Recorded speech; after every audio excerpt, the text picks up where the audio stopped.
from the lighter side of pest control.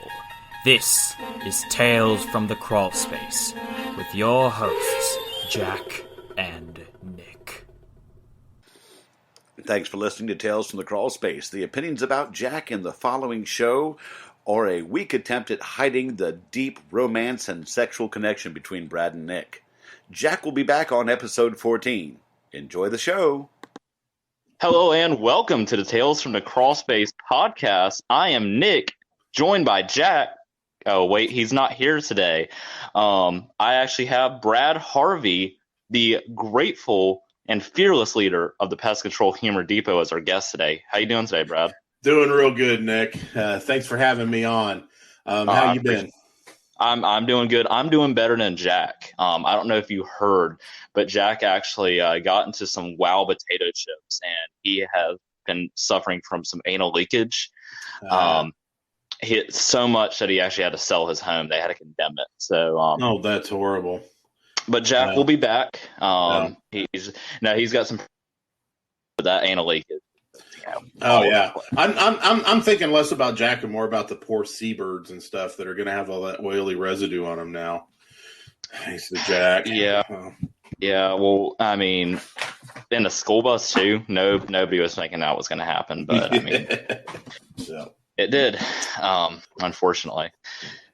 But anyways, so we have Brad on here, and guys, I was trying to kind of struggle to think of what this episode was going to be about, because originally, about 2 weeks ago, we were supposed to do the termite episode. We were all supposed to get drunk on there, and you and Jack did that episode, Brad, but I wasn't able to make it due to being a dumbass and forgetting about my girlfriend. Mm-hmm. Well, apparently, so you know that. Yeah, apparently Jack got a little too drunk because the podcast didn't record properly, so that's why nobody's heard it yet. But we'll do it soon. Maybe it's just going to be me and Jack, but I'll try to keep a little sober at the beginning so we can at least get it recorded. There you go. But yeah, this episode we'll get a couple of news stories we're going to read about. But actually, first I actually just want to ask about you, Brad. So how long have you been doing pest control for? Well, I started in 1992, in April of '92, actually. So it's been 29 years. I was a route technician for the long time at the Big Green Tea, and spent about 17 years there. About 5 years into it, I got promoted to service manager, and more or less stayed service manager until my departure in 2009, when I went to work for the Big Blue E, and worked there as started off as a specialist. Got promoted to associate district manager there, and worked there for a few years, and then ended up at where I'm at now, which is a great family-owned place. They've been around for about 62 years, and really, really enjoying my time there. I'm serving right now as branch manager for Central Indiana, and got a great bunch of guys working for me. That's good. So what got you into pest control in the first place? Well, it was actually out of necessity. I'd come from the restaurant business. I'd spent a lot of times working fast food, full service. I was a line cook.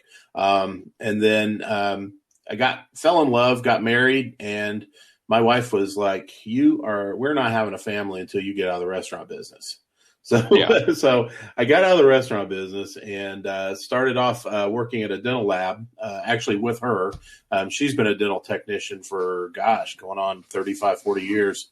And she got me a job there, and I worked there for a little while, decided it wasn't for me. And then got a call from my brother-in-law's half-brother, who was the service manager at Terminix, saying they needed people. Wasn't making a whole lot of money polishing crowns at the dental lab.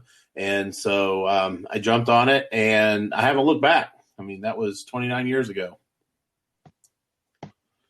Do you see anything interesting in the dental industry? There is a ton right now. I mean, I see a ton of stuff now. I see it vicariously through my wife, of course.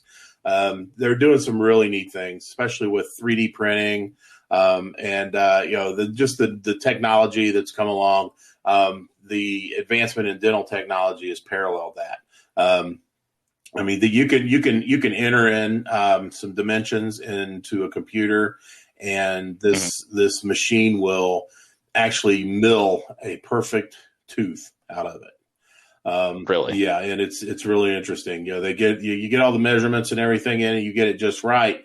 They're able to pop that thing in your head without any type of grinding on it to adjust it or anything like that. It's really neat. There's also been some work, a little more scientific work about as far as them actually growing teeth. Again, but that's a long way off. Mm-hmm. But yeah, it's been pretty interesting. So you've lived vicariously seeing the dental industry grow, but how have you seen pest control change since 92? Since 92? Leaps and bounds. When I first started, we weren't using things like termite bait. We're using very little cockroach bait. A lot of pesticide products that I was able to use back when I first started, nobody can use anymore. Dursban being one. A lot of the carbamate insecticides are now off the market. You can't use those anymore. And I've seen, just the growth of IPM, less products being applied. The products that are being applied now are a lot safer. I'm seeing a lot more older bugmen running around than I did back in the day. So yeah, I think it's not only helped out the environment, and it's also helped us live longer, I think. Yeah, no, I'm glad that the chemicals we're using are now a lot better than they were back in the day. Absolutely. Even if I didn't ever lived through that time. Yeah. Is there any particular thing you miss though from like those older times where it was maybe less regulated, or a particular chemical you miss? As far as the chemicals that I miss, not really. You just learn to adapt. There's things I could do with Dursban LO that I can't do now, but I've got another product that I can do it with. Because Dursban LO was famous for its knockdown. It's something that you could just shoot out of your B&G or your Chapin sprayer and hit say a paper wasp nest, and those wasps would drop. Try that with some Sidekick or some sort of, the encapsulated stuff. They'll laugh at you. I mean, they'll die, but eventually. And then you just learn to adapt. Okay, well, I got this. I got a little bit of exciter, kicker. I can get a decent knockdown with that. Try to use as little wasp freeze as possible because that stuff tends to melt houses. And so is it really? Yeah, it's got something that wreaks havoc on vinyl siding and stuff. So we try not to use it too much. But like I said, you just learn to adapt. Everybody talks about DDT, chlordane, everything like that. It's gone. Elvis is dead. It's never coming back. So you just learn to use what you got, and to the best of your abilities, and you're still able to get the job done. Was there anything you were like stubborn about, like switching over to more of an IBM approach, or were you somebody who was like, yeah, this is actually a lot better not using as many chemicals? Oh yeah. I mean, when it first started out, where it's like, well, you're not using, you can't take your B&G into houses or whatnot. Or you're doing this or that and the other. I was like, yeah, I was kind of salty about that. It's like, well, and not so much as because I didn't think it was effective. It's just like, I knew my customers were going to raise holy hell if I didn't walk in with that can. It's a customer perception thing. It's a lot easier to get a technician to get on board, with a different technique or different thing than it is for the customer to see you doing something different. It's not the same shit that you've done all these years, and they're like, well, I'm just not getting my money's worth. And I mean, let's be honest. We educate. We try to educate the customer. We educate as many as we can, but you're still always going to have that one person that just is up your ass the whole time because they don't see it. It's like when we switched.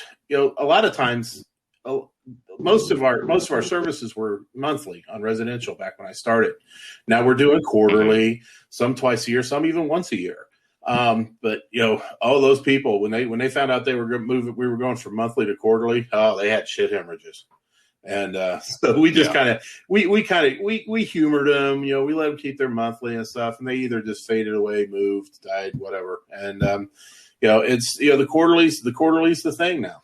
So I prefer a quarterly over a monthly. I mean, I don't want to be putting that much pesticide down. There's no point to quarterly, and I can check up on you. And if you need me to come back in between, you got an issue, I'll come right. Yeah, I can't. I got started to think about how many wall voids are just like filled with dust, up to the pipe openings, because somebody insisted on a monthly service. It's like you tear that wall out, and all this dust comes pouring out.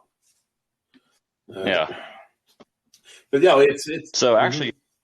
Oh no! What were you saying? I said yeah. So it's it's a where the customers have evolved to. They're used to it now, so it's not. But yeah, it's a tough fight. It is. I still have some of those customers that we've had that have been with us for years. That you have some of those customers. I've been paying $40 since '76. Well, it ain't '76 anymore, but so up that price, and we don't do it that way anymore. Science has always changed. Yeah. Science not changing. Our understanding of things changes. It's always been this way, and we learn and we keep learning, and that's how the world goes. Yeah. But some people don't want to be like that. So exactly. Be honest with you, we still have one monthly customer, a residential customer that he's been with us for eons. And we do it. We when we go into his house, we're not just soaking everything down and blasting his holes with dust and shit like that. We're doing a lot more inspecting and everything. But he sees our smiling faces every month. He pays, and he's rolled with the punches even on the price increases. So he's a pretty damn good customer, to be honest. We got a few that are like that. A few that are semi-monthly, or not semi-monthly, but bi-monthly. And you just got to work with them best you can. And it's better to have that business and not have it. Absolutely, you don't want to kill somebody. Yeah, that's true. So I actually did have an announcement for everybody. One of the questions I'm going to ask, I've actually recently been promoted at work. I am being stepped up to the family multi supervisor. So I'm going to be like over the multi guys. This is a new position for me. So really nervous about it, but we're stepping in. I'm about to be put in the boot camp a couple weeks from now, or possibly even this week of, all right, we're going to train you down. We're going to teach you how to train people and all of that. But with that said, I actually just had some questions for you, Brad. So what's a piece of advice you have with training someone? What's the first thing you kind of do when you get somebody into that truck with you? First thing I do is I let them do the talking first. When we're driving to that first stop, I'd like to get to know a little bit more about the person, things that I may not have, heard during the interview or whatever. It kind of sets the tone, kind of helps them out, let them get some a little bit more comfortable, and because they're usually, when somebody comes in on their first day, they're nervous. And a lot of that nervousness comes from the fact that, you realize you're going to get a whole lot of information you don't know thrown at you on that first day. Are you going to remember it all and everything like that? So basically the first few minutes when I'm in the truck with him and driving to the first stop, I kind of use that to get to know him, and I also tell him about myself as well. It just kind of get it on a more mellow tone. So, and it also let him know that today there are no stupid questions. Ask me anything you want, and I'll answer the best I can. If I don't have the answer, I'll find somebody who does. And you get out, you show them how to do the job. You just watch today, or you watch for the first part of it, and then we'll start getting you doing some simple things, and that way. And then always on your first day, if you can do it, definitely buy them lunch. It definitely sets the tone. It lets them know that hey, you're providing a little something for them other than training. Something on a more personal level, and people seem to they enjoy that. Yeah, no, I could bet. So something you said there of asking them questions, or saying there's no stupid questions. If I don't know an answer, I'm going to go ask someone. I think that's a really good thing to show that you've been in the industry for, I can't do my math right now, since 92, so about 30 years, right?